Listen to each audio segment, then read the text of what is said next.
Hello guys, welcome to D maths. Chapter है हमारा pair of linear equation in two variable, class 10th NCERT. तो बच्चों, आज हम लौटे हैं एक्सरसाइज 3.3 में क्वेश्चन नंबर 3 के साथ। मैंने क्वेश्चन नंबर तीसरा नहीं उतारा, फिर भी मैं एक बार आपको पढ़ के बता देता हूँ। Form the pair of linear equation for the following problems and find their solution bye substitution method. देखो क्या कह रहा है। क्वेश्चन नंबर तीसरा कह रहा है कि जितने भी पार्ट आपको दिए हैं, फर्स्ट सेकंड थर्ड फोर्थ, जितने भी पार्ट हैं, आपको हर पार्ट को पढ़ के अच्छे से इसे पढ़ के पहले तो इक्वेशंस को फॉर्म करना है। देखो ये प्रॉब्लम दे रखी है आपको, वर्ड प्रॉब्लम। इसको हम पढ़ेंगे और दो इक्वेशंस को बनाएंगे, इक्वेशंस को फॉर्म करेंगे। उसके बाद हमें उन्हें सब्स्टिट्यूशन मेथड से सॉल्व भी करना है। सिंपल है, दो चीजें करनी है। वर्ड प्रॉब्लम को पढ़ के दोनों इक्वेशंस को बनाना है और उन दोनों इक्वेशंस को सॉल्व करना है। क्लियर है, सिंपल। चलिए पढ़ते हैं। मेन प्रॉब्लम यही होती है कि वर्ड प्रॉब्लम को पढ़ के इक्वेशंस को कैसे बनाएं। चलिए देखते हैं। द डिफरेंस बिटवीन, बेटा ये बिटवीन को ऐसे लिखा मैंने शॉर्ट फॉर्म में। The difference between two numbers is 26। यहां पर देखो बच्चों क्या बोला हुआ है, हमारे ना दो नंबर है। ठीक है, तो मैं ले लेता हूं, दो नंबर है। लेट हमारा फर्स्ट नंबर और यहां पर लेते हैं सेकंड नंबर। हमारे दो नंबर है बच्चों, ठीक है, हमारे दो नंबर है। यहां पर बोला है हमारे पास दो नंबर है, अगर हम उनका डिफरेंस करें, डिफरेंस का मतलब होता है बच्चों दोनों नंबर को माइनस करें तो 26 आएगा। ये मैं नहीं कह रहा, क्वेश्चन कह रहा है, देखो ध्यान से। The difference between two numbers is 26। अगर दो नंबर का आप डिफरेंस करोगे तो 26 आएगा। अब हमारे दो नंबर है कौन से, पता ही नहीं। तो पहले नंबर को मैंने मान लिया आपका x और दूसरे नंबर को मान लिया मैंने y। मिल गए दो नंबर। हमारा पहला नंबर x है और दूसरा नंबर y है। अगर हम इनका डिफरेंस करेंगे तो 26 आएगा। हमारी पहली इक्वेशन भी बन गई इससे। देखो ध्यान से, यहां पर बोला हुआ है आपका फर्स्ट नंबर और आपका सेकंड नंबर। अगर आप फर्स्ट नंबर और सेकंड नंबर को अगर माइनस करोगे, डिफरेंस करोगे, तो आंसर आएगा 26। ऐसा क्वेश्चन ने बोला था, जिससे हम इक्वेशन बनाएंगे। पहला नंबर हमारा x है, माइनस की जगह माइनस। दूसरा नंबर हमारा y है, इक्वल टू 26। आप देख सकते हो पहली इक्वेशन बन चुकी है। देखो इतना सा पार्ट पढ़ के पहली इक्वेशन बना दी। सिंपल था काफी, जैसा क्वेश्चन ने बोला था वैसे ही करा मैंने। देखो ये आपकी पहली इक्वेशन है, ये है हमारी फर्स्ट इक्वेशन। लिख देता हूं पहली इक्वेशन। बन गई पहली इक्वेशन। हमारी दो इक्वेशंस बनेगी बच्चों, ठीक है। चलो आगे पढ़ते हैं। One number is 3 times the other, मतलब कि हमारे दो नंबर है। देखो ये वाला नंबर और ये वाला नंबर, इन दोनों में से एक नंबर दूसरे नंबर से बड़ा है। और कितना बड़ा है, 3 टाइम्स। देखो क्या लिखा हुआ है, वन नंबर इज, जो पहला वाला नंबर है वो 3 टाइम्स द अदर है, मतलब दूसरे वाले नंबर की ना 3 गुना ज्यादा बड़ा है उससे। इसका मतलब कुछ ऐसा बताऊंगा, पहला नंबर मान लो ये रहा और दूसरा नंबर मान लो ये रहा। देखो बराबर है, बिल्कुल भी नहीं है ना। पहला नंबर कितना बड़ा है, 3 टाइम बड़ा। देखो ध्यान से, ये बड़ा है तो इसलिए ऊपर और ये छोटा है तो इसलिए नीचे। अगर मुझे इन्हें इक्वेशन बनाना है, या तो इस पहले वाले नंबर को उठाकर नीचे लेकर आऊंगा इसके लेवल पे, या तो फिर दूसरे वाले नंबर को ऊपर लेकर जाऊंगा इसके लेवल पे। तो मैं इसमें इंटू 3 कर देता हूं। यार 3 टाइम्स बड़ा है ना, 3 टाइम्स का गैप है। अगर मैं इसमें 3 मल्टीप्लाई करूंगा तो ये नंबर भी ऊपर आ जाएगा और बराबर हो जाएंगे। कहने का मतलब कुछ ऐसा है कि यहां पर है हमारा फर्स्ट नंबर और ये है हमारा सेकंड नंबर। ये बराबर नहीं है, अभी तो फिलहाल नहीं है बिल्कुल बराबर, अभी तो बिल्कुल भी नहीं है बराबर। पहला नंबर देखो क्वेश्चन के हिसाब से चलो, पहला नंबर आपका बड़ा है और दूसरा नंबर बच्चों छोटा है। मुझे इन्हें बराबर करना है, इक्वेशन बनाने के लिए बराबर करना होता है ना। तो बराबर करने के लिए क्या करूंगा, अगर मैं इसमें 3 मल्टीप्लाई कर दूं तो ये ऊपर आ जाएगा, इसके लेवल पे आ जाएगा। सर 3 ही क्यों मल्टीप्लाई कर रहे हो, आप 4 कर सकते हैं, 5 कर सकते थे। पढ़ो ना वो क्या कह रहा है। वो कह रहा है जो पहला वाला नंबर है ना वो दूसरे वाले नंबर से बड़ा है और 3 गुना बड़ा है। अगर मुझे इसे भी बड़ा बनाना है तो 3 गुना करके इसके बराबर लाना पड़ेगा। तो मैंने इसमें क्या कर दिया, ध्यान से देखना बच्चों, मैंने इसमें 3 को मल्टीप्लाई कर दिया। मल्टीप्लाई के लिए ब्रैकेट करते हैं ना। अगर मैं अपने दूसरे वाले नंबर पे 3 को मल्टीप्लाई करूं तो ये दूसरा वाला नंबर भी क्या हो जाएगा, ऊपर आ जाएगा, इसके लेवल पे आ जाएगा। मल्टीप्लाई कर दिया और अब ये हो जाएंगे बराबर। देखो यहाँ पर इक्वेशन मैंने ऐसी बनाई, पहला नंबर और दूसरा नंबर। दूसरे वाले नंबर में मैंने अगर 3 मल्टीप्लाई किया तब वो बराबर होगा। अब जल्दी से इससे इक्वेशन बनाते हैं। पहला नंबर हमारा क्या है, x, इक्वल की जगह इक्वल, 3 की जगह 3। ब्रैकेट में हमें दूसरा नंबर लिखना है और दूसरा नंबर बच्चों हमारा y है। 3 को y से मल्टीप्लाई करोगे तो बच्चों आएगा 3y। वेरिएबल वालों को एक तरफ रखते हैं। यहां पर ये प्लस का 3y है, उधर आके बच्चों हो जाएगा आपका माइनस का 3y। अब बहुत बच्चे बोलेंगे सर इक्वल के इधर कुछ भी नहीं रहेगा तो क्या रखेंगे, 0। तो यहां पर बन गई बच्चों ये हमारी दूसरी इक्वेशन। ध्यान से, ये हो गई हमारी दूसरी इक्वेशन। जैसा मैंने आपको बोला था, आपको प्रॉब्लम को पढ़ना है और उससे इक्वेशंस को बनाना है। ये सबसे ज्यादा इजी है और मतलब सबसे ज्यादा डिफिकल्ट भी है बच्चों के लिए। तो बच्चों इस चीज पे सबसे ज्यादा ध्यान देना है और ये मत टेंशन मत देना कि सर ये क्वेश्चन को पढ़ के आपने आसानी से बना दिया। बेटा जितनी बार आप प्रैक्टिस करोगे, मेरी बात को ध्यान देना, जितनी बार आप वर्ड प्रॉब्लम को पढ़ पढ़ के खुद से बनाना प्रैक्टिस करोगे उतना ही ज्यादा आसान हो जाएगा आपके लिए। ठीक है, तो यहां पर आप देखो इस सिंपल मैंने देखो पूरे वर्ड प्रॉब्लम को पढ़ के दोनों इक्वेशंस को बना लिया। जल्दी से आप लोग भी एक बार क्वेश्चंस को अच्छे से पढ़ो और इन दो इक्वेशंस को फॉर्म करके खुद से बनाओ, या से उतार लो, उसके बाद हम बढ़ेंगे आगे। तो बच्चों आप लोग देख सकते हो मैंने दोनों इक्वेशंस को उतार दिया। अब अगला हमारा टॉपिक, अब टॉपिक नहीं अगला वाला हमारा स्टेप है कि इन्हें हमें सॉल्व करना है। वो भी कौन से मेथड से, सब्स्टिट्यूशन मेथड से। बाय सब्स्टिट्यूशन मेथड, देखो मैंने शॉर्ट फॉर्म में लिखा है सब्स्टिट्यूशन मेथड पे हमारे पास पहली इक्वेशन, दूसरी इक्वेशन, इन दोनों में से किसी एक इक्वेशन को चूज कर लो। भाई मुझे तो अच्छी लग रही है आपका दूसरी इक्वेशन, मैंने दूसरी इक्वेशन को चूज कर दिया, कोई प्रॉब्लम नहीं होगी। ये मैंने दूसरी इक्वेशन को चूज किया, ध्यान से देख सकते हो मैंने दूसरी इक्वेशन को चूज कर दिया। अब दूसरी इक्वेशन को चूज करके करेंगे क्या, जरा ध्यान से देखना बच्चों। ये रहा x minus 3y equal to 0, ये दूसरी इक्वेशन। किसी एक वेरिएबल को यहीं पर रखेंगे और बाकी सबको उधर भेज देंगे। मैं x को इधर रखूंगा बस खाली, बाकी और है ही कौन, माइनस का 3y है ना, उधर जाके हो जाएगा प्लस का 3y, और अगर प्लस का ना भी लिखूं तो भी प्लस का ही रहेगा। सिंपल है। तो चलो यहां से हमारी तीसरी इक्वेशन बन गई। ध्यान से देखना मैंने x को इधर ही रखा इक्वल टू 3y, ये बन गई है बच्चों हमारी तीसरी इक्वेशन। ध्यान से देखना ये बन गई हमारी तीसरी इक्वेशन। ठीक है, ये तीसरी इक्वेशन। अब ये तीसरी इक्वेशन जो हमारी बनी है वो डेरिवेट कहां से हुई है, दूसरी से। तो पुट किस में करेंगे, फर्स्ट में। तो देखो लिखूंगा put equation third in equation first, माने कि अपनी इस तीसरी इक्वेशन को मैं किस में बैठाऊंगा, पहली इक्वेशन। उसके लिए बच्चों पहली इक्वेशन को उतारेंगे। तो पहली इक्वेशन उतार रहा हूं मैं आपके सामने, x minus y is equal to 26। ये रही आपकी पहली इक्वेशन, उतार दी पहली इक्वेशन। अब इस पहली इक्वेशन में किसे बैठाना है, इस वाले को, तीसरी इक्वेशन को। तीसरी इक्वेशन क्या कह रही है, देखो ये जो तीसरी इक्वेशन है वो क्या कह रही है, जहां पर भी x होगा वहां पर क्या लिख देंगे, 3y। देखो ये रहा x, मैंने इसकी जगह पर लिख दिया 3y, लिख दिया ना x की जगह पर 3y, माइनस की जगह पर माइनस, y की जगह पर y, बाकी सब एज इट इज। 3y में से अगर एक y चला गया तो बच्चों इधर आएगा 2y, बाकी सब एज इट इज। 2 इधर मल्टीप्लाई हो रहा है, उधर जाकर हो जाएगा डिवाइड, और डिवाइड का मतलब है बच्चों नीचे आ जाएगा। ठीक है, ये दोनों के दोनों 2 के टेबल से कट रहे हैं, ये कटा 1 बारी पे, ये कटा 13 बारी पे, नीचे 1 की कोई वैल्यू नहीं होती। y आ गया बच्चों आपका 13, y आपका 13 आ गया। ठीक है, y आ गया तो अब आपको क्या करना है, पुट इन इक्वेशन, जो आपका y निकल के आया है, जो भी निकल के आएगा आपका, इसको हमेशा तीसरी इक्वेशन पर बैठा। चलिए तीसरी इक्वेशन पे भी बैठा देते हैं, मतलब कि ये जो y निकला है इसको बैठाना है तीसरी इक्वेशन पे। ठीक है, ये स्टेप मेरा वही है जैसा मैंने अभी तक करवाया था।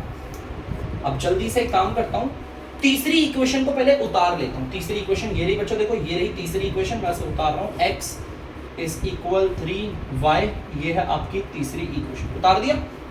अब इस पे किसे पुट करना है, इसे पुट करना है। ये क्या कह रहा है, जहां पर भी y होगा वहां पर क्या लिख देंगे, 13, सिंपल। तो हम एक काम करते हैं, x इज इक्वल टू 3, देखो y आ गया तो y की जगह पर 13 लिखना है, वो भी ब्रैकेट में डाल के, कोई दिक्कत तो नहीं। ठीक, देखो y की जगह पर 13 लिख दिया। अब एक काम करते हैं, 3 को 13 से मल्टीप्लाई करेंगे, देखो ब्रैकेट के बाहर वाला ब्रैकेट के अंदर वाले से होता है मल्टीप्लाई, 3 को इससे करेंगे तो आएगा 39, ये आ गया आपका x। अब क्वेश्चन ने बोला था ना फाइंड देम, तो हमने ढूंढ दिया। देखो हमारा x भी आ गया और हमारा y भी आ गया, हमें यही दो नंबर ढूंढने थे ना। तो अब मैं लिखूंगा हेंस, आप लोगों के पास नोट्स में लिखा होगा, फर्स्ट नंबर जो था हमारा, हमने उसे माना था x, पहले नंबर को x माना था ना, और x हमारा क्या आ गया बच्चों, 39। इसका मतलब पहला वाला जो नंबर था वो हमारा 39। सेकंड वाला जो नंबर था बच्चों, हमने उसे माना था y। अगर आपको याद होगा, आपकी कॉपी में लिखा होगा, सेकंड नंबर को हमने y माना था और y कितना आ गया 13, तो हम लिखते हैं 13। तो इसका मतलब हमें पता चल गया हमारे दो नंबर कौन कौन से हैं, एक है 39 और दूसरा है 30। अगर आप इन्हें माइनस करोगे, जैसा क्वेश्चन ने बोला था इन्हें माइनस करोगे तो 26 आएगा हमेशा।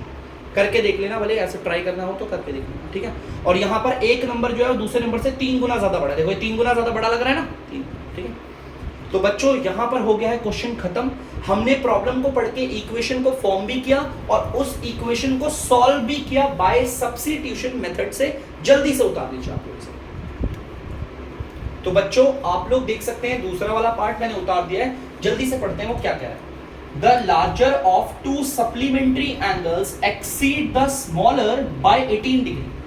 सबसे पहले मैं आप लोगों को यह बताना चाहता हूं कि सप्लीमेंट्री एंगल्स होते क्या। बेटा जब दो एंगल को आपस में अगर दो एंगल को जोड़ें और 180 आ जाए, चाहे ये पहला एंगल कुछ भी हो और ये दूसरा एंगल कुछ भी हो, क्या पता ये 120 हो और ये 60 हो, इन्हें अगर जोड़कर, अगर दो एंगलों को जोड़कर 180 आता है तो इन दोनों को सप्लीमेंट्री कहते हैं। जैसे कि मान लो 130 डिग्री और 50 डिग्री, इन्हें जोड़कर 180 आएगा तो ये वाला और ये वाला दोनों के दोनों सप्लीमेंट्री एंगल्स हैं। तो यहां पर उन्हीं एंगल्स की बात चल रही है, ठीक है। ये तो मैंने एग्जांपल ले रखा है, ठीक है। यहां पर क्या कह रहा है, वो कह रहा है सप्लीमेंट्री एंगल में एक बड़ा है एक छोटा है। देखो लिखा है ना, लार्जर भी है और एक स्मॉलर, ठीक है। हमें नहीं पता लार्जर वाला कौन सा है, स्मॉलर वाला कौन सा है, लेकिन हम इतना जानते हैं कि सप्लीमेंट्री एंगल दो होते हैं जिन दोनों को जोड़कर 180 आता है। तो लेट एक हमारा लार्जर एंगल है और एक है हमारा स्मॉलर, मतलब कि छोटा स्मॉलर एंगल। दो एंगल है ना हमारे। सप्लीमेंट्री एंगल का मतलब जिन दो एंगलों को जोड़कर 180 आए। अब इन दोनों एंगलों में एक बड़ा होगा एक थोड़ा छोटा होगा, है ना। तो बड़ा वाला एंगल और छोटा वाला एंगल, मैंने बड़े वाले को तो मान लिया x और छोटे वाले को मान लिया y। आप किसी को भी x और किसी को भी y मान सकते हो, ठीक है। यहां पर बड़े वाले एंगल को मैंने x मान लिया, छोटे वाले एंगल को मैंने y मान लिया। सबसे पहली इक्वेशन देखो ध्यान से, मैं बनाता हूं, क्वेश्चन को देखकर बनाता हूं। उसने बोला था जो बड़ा वाला नंबर है वो बड़ा ही होगा ना, बड़े छोटे को। Larger of to supplementary angle, जो दो सप्लीमेंट्री एंगल है उसमें बड़ा वाला एक्सीड होगा, मतलब कि ज्यादा होगा किससे, छोटे वाले से, वो भी 18। यार x वाला एंगल बड़ा है तो ऊपर, y वाला एंगल छोटा है तो नीचे, है ना। जो बड़ा है ऊपर, जो छोटा है नीचे। आपको पता है इनको, इनके बीच में कितने का गैप है, 18 का गैप है। मतलब अगर मैं इसमें से 18 को कम कर दूं तो ये नीचे आएगा और बराबर हो जाएंगे, या तो फिर मैं इसमें 18 जोड़ दूं तो ये ऊपर जाएगा, बराबर हो जाएगा, इक्वेशन बन जाएगी। मतलब कि लार्जर एंगल और यहां पर स्मॉलर एंगल, ये अभी बराबर नहीं है। इक्वेशन बनाने के लिए बराबर करना है, लेकिन फिलहाल बराबर नहीं है। देखो बड़ा वाला एंगल ऊपर है और छोटा वाला एंगल नीचे है। इन्हें बराबर कैसे करूं, इनके बीच का गैप 18 डिग्री का। अगर मैं इस वाले छोटे वाले एंगल में 18 को प्लस करूं तो ये ऊपर आएगा, बराबर बन जाएंगे ना। तो मैंने एक काम कर दिया, इसमें 18 को प्लस कर दिया, बन गए इक्वल। छोटे वाले एंगल में मैंने 18 जोड़ा, अगर मैं इसमें 18 को जोड़ूंगा तो ये y यहां से कहां शिफ्ट हो जाएगा, ऊपर। 18 देखो जोड़ा और अब ये बराबर हो गए बराबर। और इक्वेशन बनाने के लिए इक्वली तो करना है उन्हें, ठीक है। तो यहां पर देखो पहली इक्वेशन मैंने बना ली। लार्जर एंगल आपका क्या है, x इक्वल, स्मॉलर एंगल है आपका y और ये आ गया प्लस का 18। वेरिएबल को इस तरफ कर लेता हूं, y इधर देखो यहां पर कोई साइन नहीं है तो प्लस का है, तो इधर आकर y हो जाएगा आपका माइनस का। यहां पर बचेगा प्लस का 18। बेटा प्लस लिखने की कोई जरूरत नहीं है, नहीं भी लिखोगे तो भी प्लस का 18 माना जाएगा। ये बन गया आपका दूसरी इक्वेशन, नहीं दूसरी नहीं, सॉरी बच्चों, पहली इक्वेशन में ये बन गई आपकी पहली इक्वेशन। अभी तो ये पहली बनी है, दूसरी कैसे बनी सर, ये तो क्वेश्चन ही खत्म हो गया। दूसरी इक्वेशन कैसे बनेगी, मैंने आपको बोला ये सप्लीमेंट्री एंगल्स है, ये x और y दोनों सप्लीमेंट्री है। और जैसा कि मैंने आपको बताया था कि सप्लीमेंट्री एंगल में ये बड़ा वाला एंगल और ये छोटा वाला एंगल, ये दोनों के दोनों सप्लीमेंट्री एंगल है। और अगर सप्लीमेंट्री एंगल को जोड़ेंगे तो हमेशा 180 आता है। ये भी बताया था मैंने आपको कि सप्लीमेंट्री एंगल को अगर हम जोड़ेंगे तो हमेशा 180 ही आता है। बड़ा वाला एंगल और छोटा वाला, ये दोनों के दोनों सप्लीमेंट्री है ना, इन्हें जोड़ा मैंने तो 180 आया। लार्जर एंगल है x, छोटा वाला एंगल है y इक्वल 180। ये बन गई दूसरी इक्वेशन। देखो कितना सिंपल है।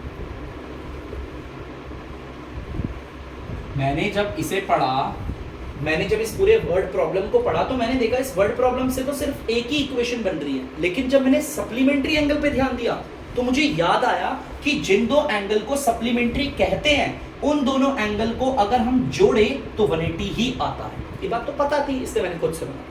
कभी कभी ऐसा क्वेश्चन आएगा बच्चों जिसमें वर्ड प्रॉब्लम को पढ़ के सिर्फ एक इक्वेशन बनेगी, दूसरी इक्वेशन आपको दिमाग लगा के बनानी है, और ऐसे ही ज्यादा दिमाग लगाना पड़ता। देखो ज्यादा दिमाग लगाने की कोई जरूरत नहीं है, सप्लीमेंट्री एंगल्स के बारे में पता होता है। जैसे कॉम्प्लीमेंट्री एंगल्स होते हैं, जिन दो एंगलों को जोड़कर 90 आता है वो कॉम्प्लीमेंट्री, जिन दो एंगलों को जोड़कर 180 आता है वो सप्लीमेंट्री। ठीक है, तो चलो ये दो इक्वेशन बन गई। जल्दी से पहले बच्चों आप लोग इस वर्ड प्रॉब्लम को पढ़ो और ये दो इक्वेशंस को खुद से बनाओ, फिर हम करेंगे इसे आगे। तो बच्चों आप लोग देख सकते हैं मैंने दोनों इक्वेशन उतार दी। अब इन दोनों इक्वेशन को सॉल्व करना है, वो भी by substitution method. Substitution method में पहले आपकी पहली और दूसरी इक्वेशन में किसी को भी चूज कर लो। तो यहां पर बच्चों मैं चूज कर रहा हूं इस बार पहली बार। देखो फर्स्ट इक्वेशन को चूज कर रहा हूं। फर्स्ट इक्वेशन को चूज करने का करूंगा क्या, देखो यहां पर जैसे कि x minus y is equal to 18, ये पहली इक्वेशन है।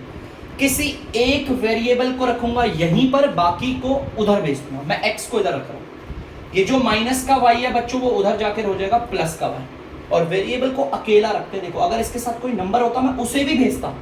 ठीक है, तो यहां पर ये तीसरी इक्वेशन बन गई है, मैं लिख देता हूं। क्या है तीसरी equation, x is equal to 18 plus y, ये बन गई तीसरी इक्वेशन। ठीक है, अब ये तीसरी इक्वेशन जो है बच्चों, ये रही आपकी तीसरी इक्वेशन।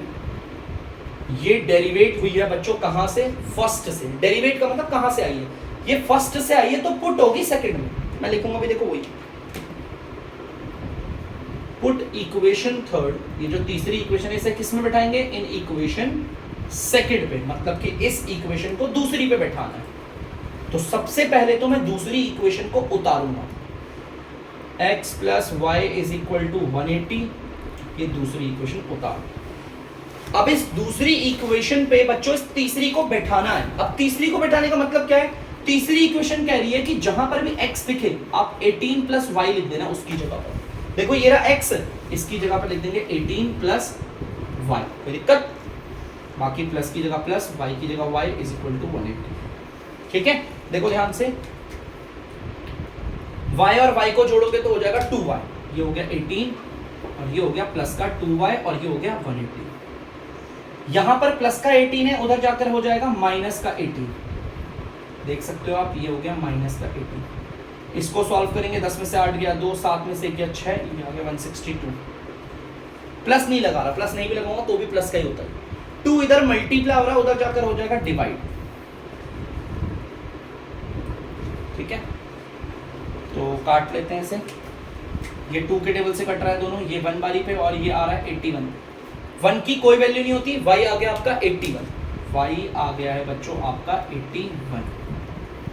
अब ये जो भी y निकला है उसे आप किस में बैठाओगे, तीसरी पे। कोई है simple rule, put in equation third, मतलब आप इसको बैठाना है तीसरी पे। सेम वही पैटर्न है बच्चों, कुछ भी नहीं।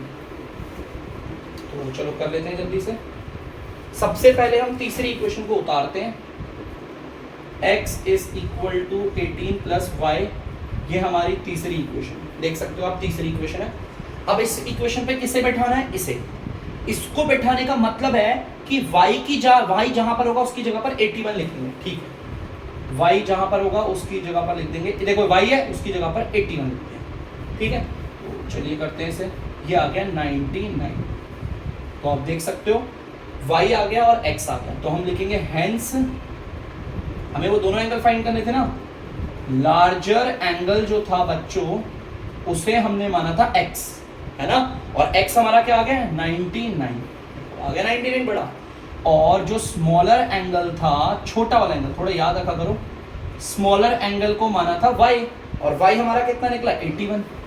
और बच्चों देख लो ये दोनों सप्लीमेंट्री एंगल है, जोड़ोगे ना इन्हें तो 180 आएगा, भले आप ट्राई करके देख लें। ठीक है, तो हमारे दोनों एंगल निकल गए। बड़ा वाला एंगल है आपका 99 और जो छोटा वाला एंगल है वो कितना है 80। ठीक है, तो यहां पर ये क्वेश्चन का हो गया बच्चों दी एंड। जल्दी से आप लोग इसे उतार दीजिए।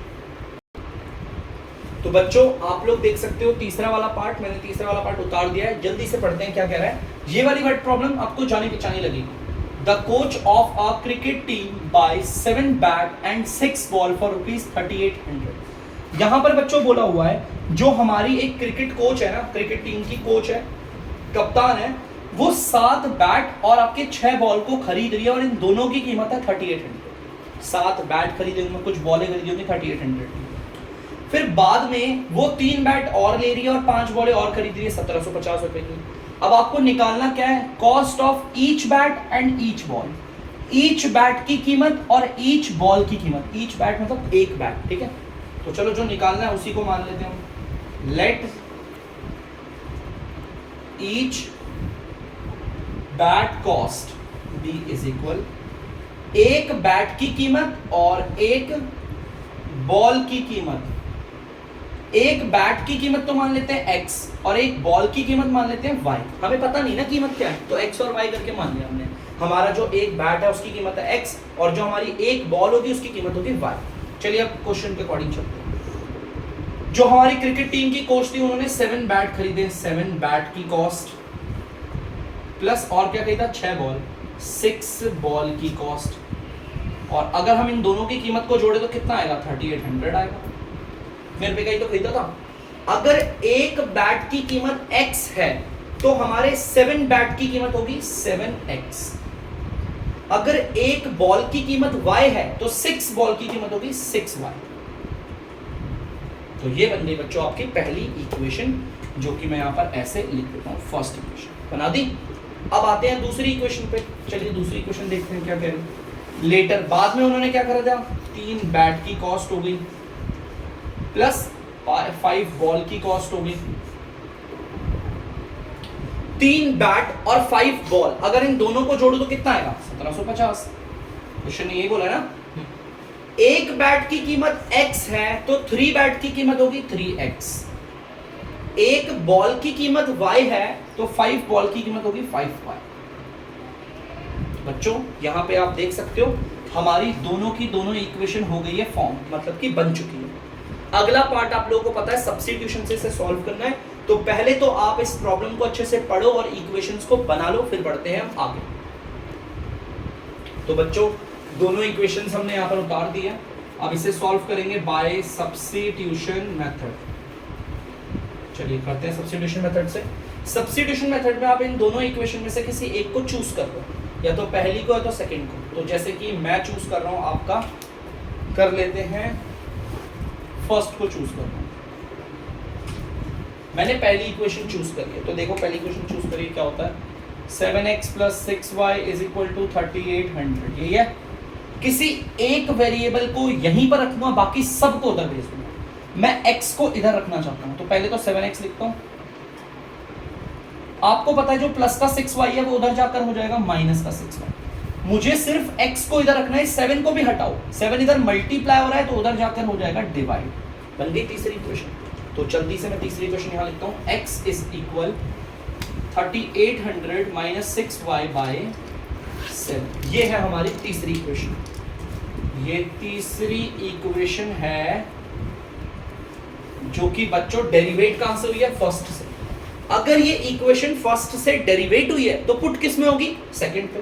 तो लिखूंगा put equation third in equation second, दूसरी पे बैठाऊंगा। इसका मतलब है मैं इस तीसरी इक्वेशन को दूसरी पे पुट कर दूंगा। तो चलिए भाई पहले तो दूसरी इक्वेशन को उतार लेते हैं।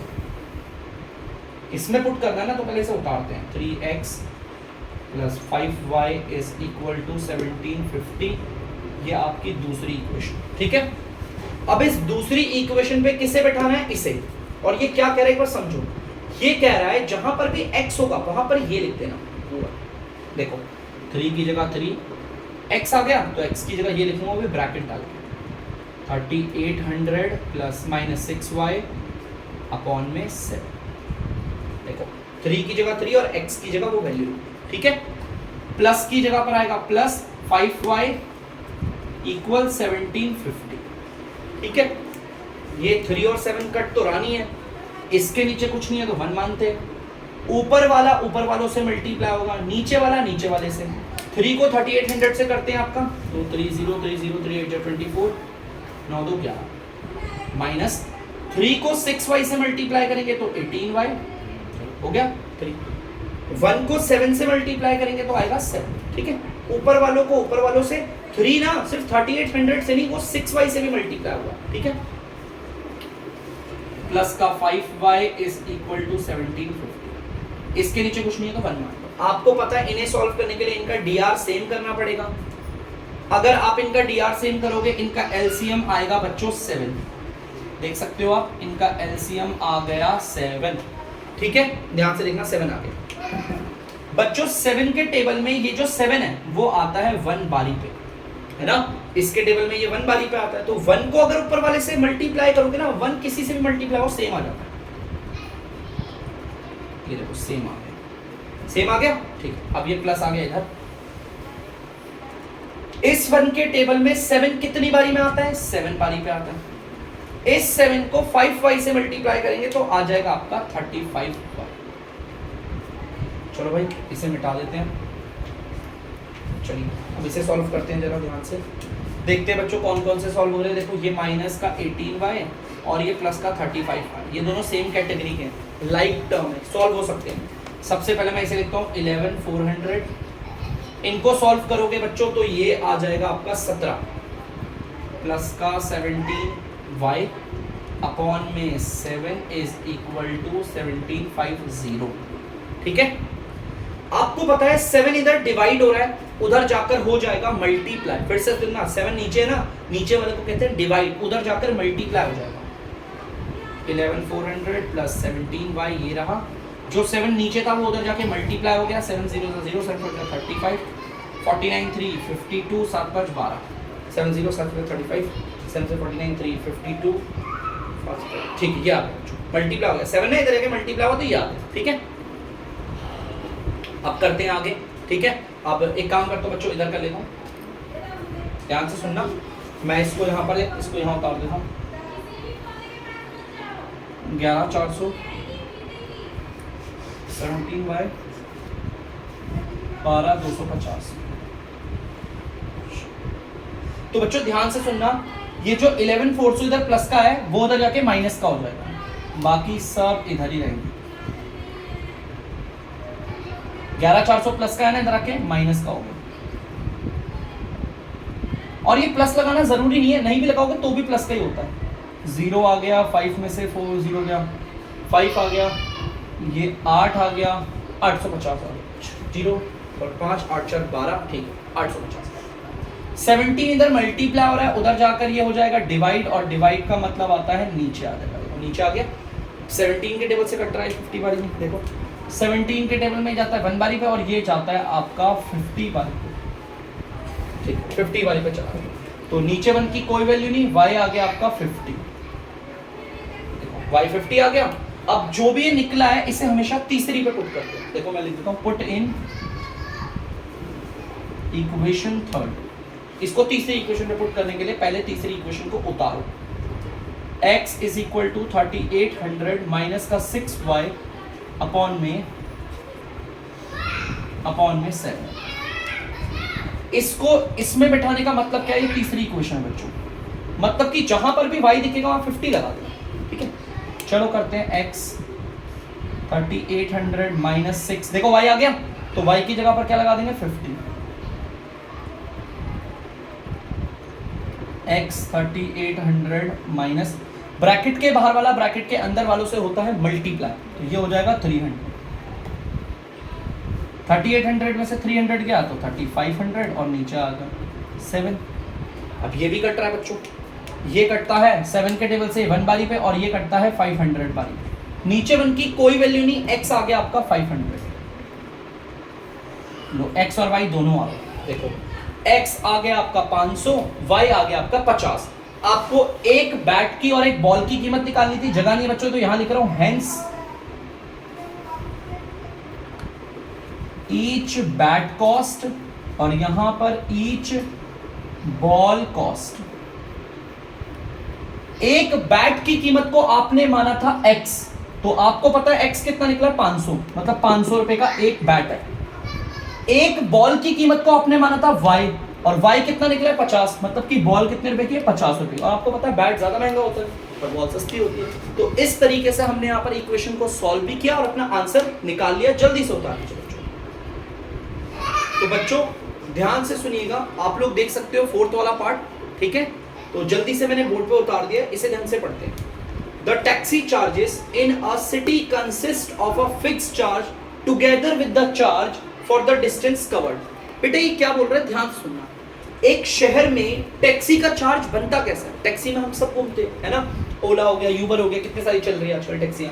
तो हमारे एक शहर में टैक्सी का चार्ज जो पूरा बनता है वो बनता कैसे है?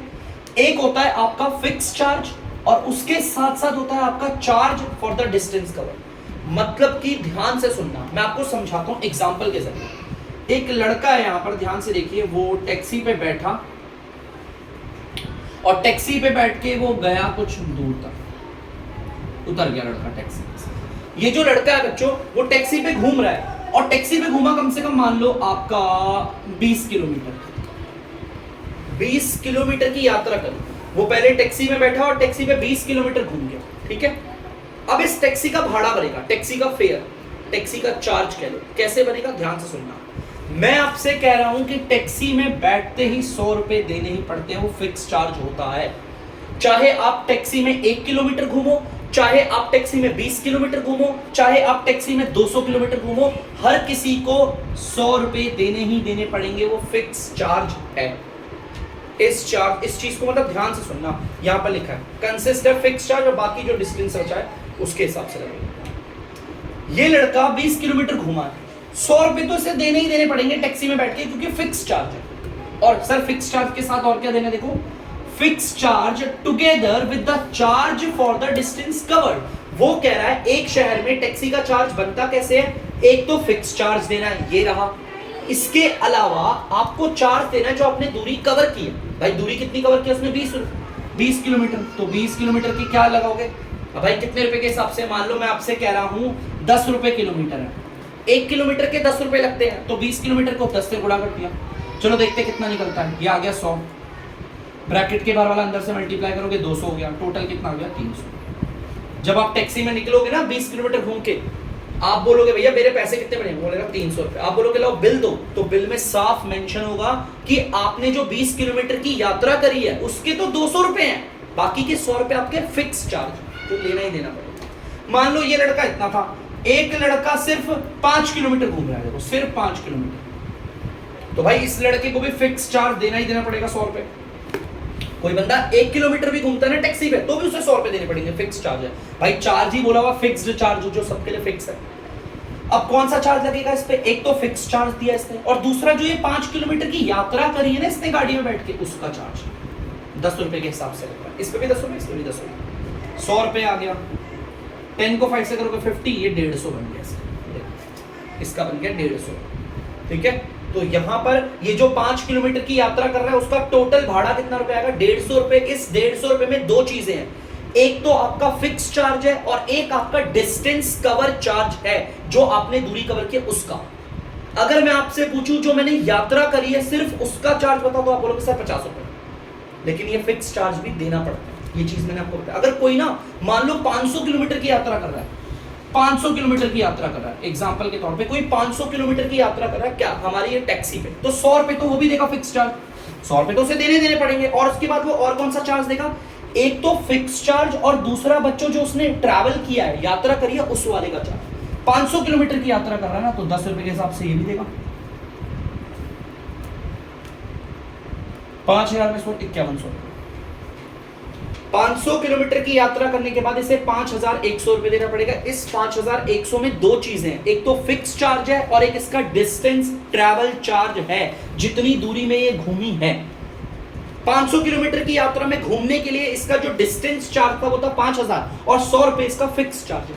फिक्स चार्ज फिक्स होता है, अगर कोई 500 किलोमीटर की यात्रा करे तो भी 100 रुपए देगा, अगर कोई 20 किलोमीटर की यात्रा करे तो भी 100 रुपए देगा, और अगर कोई 5 किलोमीटर की यात्रा कर रहा है तो भी 100 रुपए।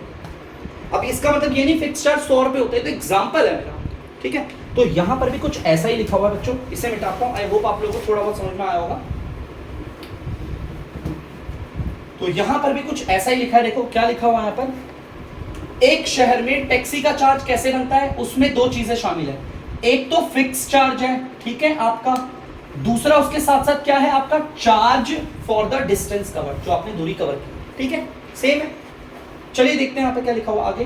For a distance of 10 kilometre the charge paid is 105। एक बंदा है वो 10 किलोमीटर की यात्रा कर रहा है, देख लो एक बंदा है वो 10 किलोमीटर की यात्रा कर रहा है। चलो यहाँ ले लेते हैं केस, जैसे कि ये एक लड़का है, वो यहाँ पर कैब में बैठा टैक्सी में, और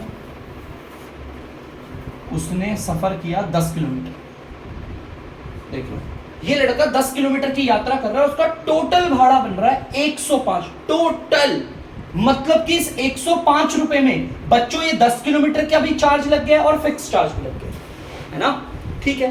and for a journey of 15 kilometre the charge पे इज 155, मतलब कि एक लड़का और है जिसने 15 किलोमीटर की जर्नी करी, 15 किलोमीटर की यात्रा कर रहा है। ये जो लड़का 15 किलोमीटर की यात्रा कर रहा है गाड़ी से, वो कितने रुपए दे रहा है, 155, टोटल 155 रुपए दे रहा है। मतलब कि इस 155 रुपए में बच्चों ध्यान से सुनना, एक तो फिक्स चार्ज भी इसी में लगा हुआ है, और ये जो 15 किलोमीटर घुमा उसका चार्ज भी इसमें लगा हुआ है, ठीक है, दो है ना। मैंने बता रखा, ऊपर बता रखा ना क्वेश्चन ने कि टैक्सी का जो भाड़ा होगा वो कैसे बनेगा, एक तो फिक्स चार्ज और ऊपर से दूसरा कौन सा, जो उसने डिस्टेंस को कवर किया, ठीक है। चलिए ठीक है, what are the fix charge, हमें क्या क्या निकालना है, हमें फिक्स चार्ज निकालना है और निकालना है चार्ज पर किलोमीटर। ध्यान से सुनना, हमें दो चीजें निकालनी है, एक तो फिक्स चार्ज निकालना है और दूसरा 1 किलोमीटर पे कितना चार्ज लग रहा है वो निकाल, ये दो चीजें निकालनी है। तो एक काम करता हूं, let fixed charge B is equal, और हमारा चार्ज पर किलोमीटर, पर किलोमीटर मतलब 1 किलोमीटर का चार्ज।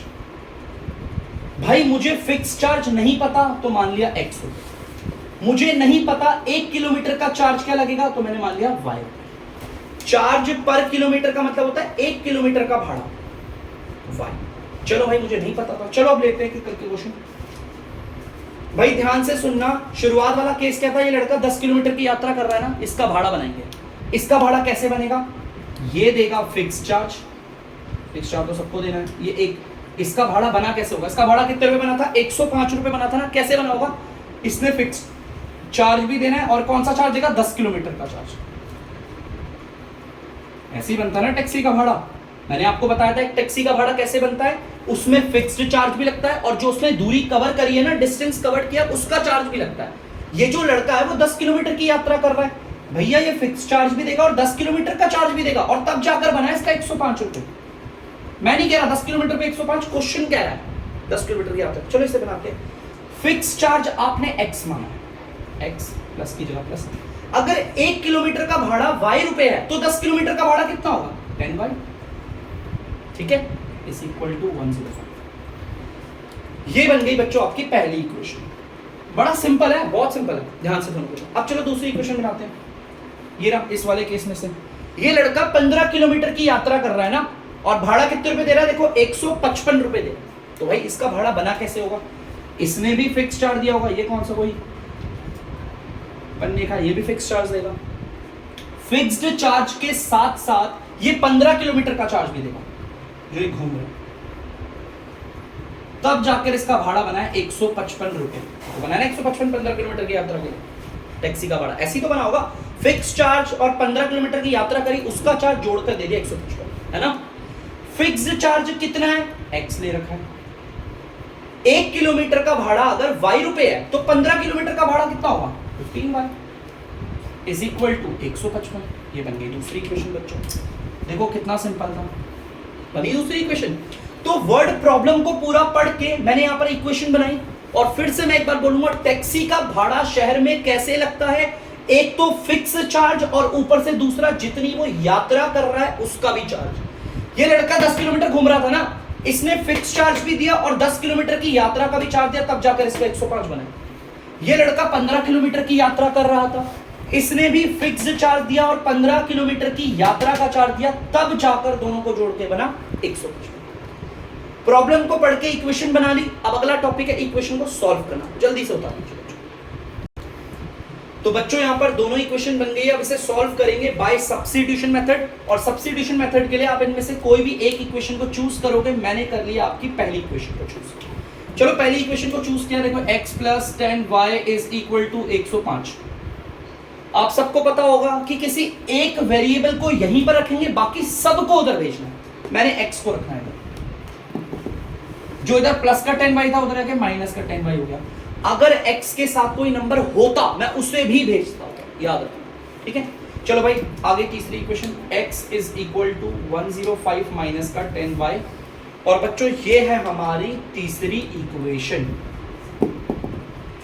ये तीसरी इक्वेशन डेरिवेट हुई है फर्स्ट से, तो पुट करेंगे सेकंड पे। लिख देता हूं बच्चों वही, put equation third in equation second, ठीक है। मतलब कि हमने इस वाली इक्वेशन को बच्चों सेकंड पे उतारना है, तो सेकंड पे उतारने के लिए चले सेकंड को ही लिख लेते हैं, ठीक है। अब इस वाली इक्वेशन को इसमें बैठाने का मतलब क्या है, जहां पर भी x दिखेगा वहां पर 105 माइनस 10y लिख देंगे। x की जगह पर देखो ये रहा x, इसकी जगह पर 105 माइनस का 10y लिख दिया, plus 15y is equal to 155। इन दोनों को सॉल्व करोगे, देखो पहले तो 105 लिख दिया, इन दोनों को सॉल्व करोगे प्लस का 5y आएगा। यहां पर प्लस का 105 है, उधर जाकर हो जाएगा माइनस का, देखो माइनस का 0, ये प्लस लगाने की जरूरत नहीं है, ऐसे ही लिख दो 5। इसको सॉल्व करोगे आएगा 50। 5 इधर मल्टीप्लाई हो रहा है, उधर जाके हो जाएगा डिवाइड, और डिवाइड होके ये 5 नीचे आ गया, और ये सॉरी 10 आएगा। नीचे 1 की कोई वैल्यू नहीं होती, तो y आ गया आपका 10, और ये जो y निकला है उसे हमेशा तीसरी इक्वेशन पे बैठाना है, तो लिख भी देता हूं यहां पर put in third equation third. तो पहले जल्दी से हम इक्वेशन तीसरी को उतार लेते हैं बच्चों। देखो तीसरी, इसको तीसरी इक्वेशन में बैठाना है ना, तो पहले तीसरी इक्वेशन को उतार, ये देख सकते हो बच्चों तीसरी इक्वेशन, इस पे इसे उतारेंगे, इसे बैठाएंगे, मतलब जहां पर भी y दिखेगा 10 लगा देंगे। देखो y दिख गया तो 10 लगाएंगे, वो ब्रैकेट में डालते हैं,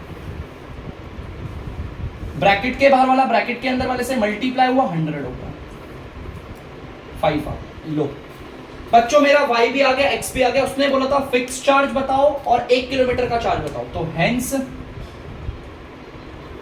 फिक्स्ड चार्ज को मैंने माना था बच्चों x, तो बताओ फिक्स चार्ज कितना आ गया, 5 रुपए। ज्यादा घबराने की जरूरत नहीं, 5 रुपए है फिक्स चार्ज, ठीक है। और पर किलोमीटर चार्ज का मतलब 1 किलोमीटर के चार्ज को हमने माना था बच्चों y, और 1 किलोमीटर का चार्ज कितना निकला है, 10 रुपए के हिसाब से, ठीक है। अभी ये क्वेश्चन यहाँ खत्म नहीं हुआ है, क्वेश्चन ने एक चीज और बोली थी, मैंने उतारा नहीं यहाँ पर। उसने बोला है एक लड़का है, वो ना पता क्या कर रहा है, 25 किलोमीटर की यात्रा कर रहा है, कितने रुपए लगेंगे बताओ। देखो ध्यान से बच्चों, क्वेश्चन पूरा खत्म होने के बाद उसने बोला बताओ कितने रुपए लगेंगे। जर्नी ऑफ 15 किलोमीटर, एक लड़का 15 किलोमीटर की यात्रा कर रहा है, मतलब यूं समझ लो ये लड़का है, ये बैठा गाड़ी पे, और गाड़ी ये रही टैक्सी, 15 किलोमीटर घूम रहा है, ये कितने रुपए लगेंगे बताना। भाई सबको पता है कैसे भाड़ा लगता है, पहले तो इसे फिक्स चार्ज देना ही देना पड़ेगा। भाई फिक्स चार्ज तो ये देगा ही देगा, फिक्स चार्ज है ना, फिक्स चार्ज तो इसे देना ही देना पड़ेगा। इसके अलावा जो ये घूमा है ना, नहीं 15 नहीं बच्चों, 25 किलोमीटर घूमा है, और ये जो घूमा है 25 किलोमीटर, ये इसका भी भाड़ा देगा, 25 किलोमीटर चार्ज देगा, तब जाकर बनेगा इसका टैक्सी फेयर, है ना। भाई फिक्स चार्ज कितना, अब तो हमें पता है फिक्स चार्ज 5 रुपए है, तो 5 रुपए देगा। 1 किलोमीटर का भाड़ा कितना रुपए निकला, 10 रुपए, तो 25 किलोमीटर का भाड़ा मल्टीप्लाई करेंगे तो 250 आएगा, है ना। 1 किलोमीटर का भाड़ा हमारा 10 रुपए निकला है, तो 25 किलोमीटर का भाड़ा 250, इन्हें जोड़ दो तो 255। इसका मतलब ये जो लड़का 25 किलोमीटर की यात्रा कर रहा है ना गाड़ी से, उसे भाड़ा कितने रुपए देना पड़ेगा, 255 रुपए। और किसी को कोई डाउट तो नहीं है sir fix charge 25 kilometre charge, भैया ऊपर वाली लाइन पढ़ लो। टैक्सी का भाड़ा शहर में कैसे बनता है, एक तो फिक्स चार्ज देना पड़ता है, और दूसरा वो चार्ज देना पड़ता है जिसमें उसने दूरी कवर की है। फिक्स चार्ज भी दिया, और जो दूरी कवर कर रहा था ना 25 किलोमीटर, उसका चार्ज भी दिया, जोड़ करना है 255, ठीक है। तो जल्दी से उतार दिया।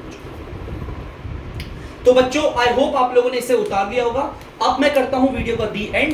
तब तक के लिए बच्चों, अगर आपको डी मैथ्स की वीडियो पसंद आ रही है तो वीडियो को लाइक करें, शेयर करें और चैनल को सब्सक्राइब करें। बाय।